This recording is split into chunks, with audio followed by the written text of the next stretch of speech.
Auction sites and rail cars, that's what we're talking about in this edition of our Momentum Zacks Rank By with our Momentum Stock Strategist, Dave Bartosiak.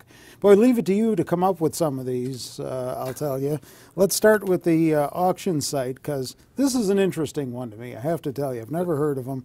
It's ticker MELI. Right. I'll let you pronounce it. Mercadolibre. Okay. Okay, so I'm going to test your Spanish skills here. Which aren't that good, I'll admit it. No, apparently you can't roll the R. Right. You have to go to school to do that. Yeah. So they're basically like the eBay of South and parts of Central America. Okay. So we had the Alibaba IPO. It was a big deal, and we said, oh, they're the eBay and Amazon of China. Right. So here's a little bit closer. They're in South America, and they're Zacks ranked #1 strong buy. And they just had a huge earnings surprise, which was actually their 4th in a row, which is pretty good. It came in, I think it was 76 cents a share versus 64 is what everybody was looking for. And that's part of the reason why the stock has been on the move recently. So taking a look at the chart here, it's got a lot of momentum behind it. After that earnings report, it shot up. Now, heck, the chart says 139, but since then, today's Tuesday, November 4th. Since I did this a couple hours ago, I already noticed that we're trading above 140 already. Wow! So it's going to carry through on some of this momentum from the recent earnings surprise, and I think this is something that could go higher for the next couple weeks. And how long has the company been around? Do you know?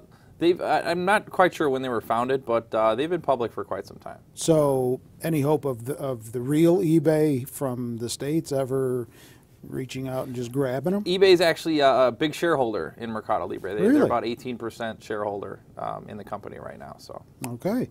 Then, as far as freight cars go, this company manufactures them, FreightCar America. Right. I talked a little bit about Greenbrier. I think it was a couple of weeks ago.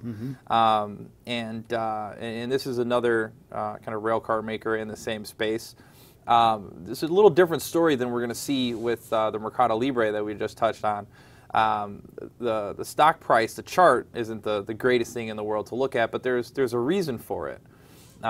Oil earlier today, West Texas Intermediate traded all the way down to about $76 per barrel, wow. Which is pretty low. And oil, I like to say, it's got kind of this Goldilocks scenario where above 110 is too high and below 80 is too low.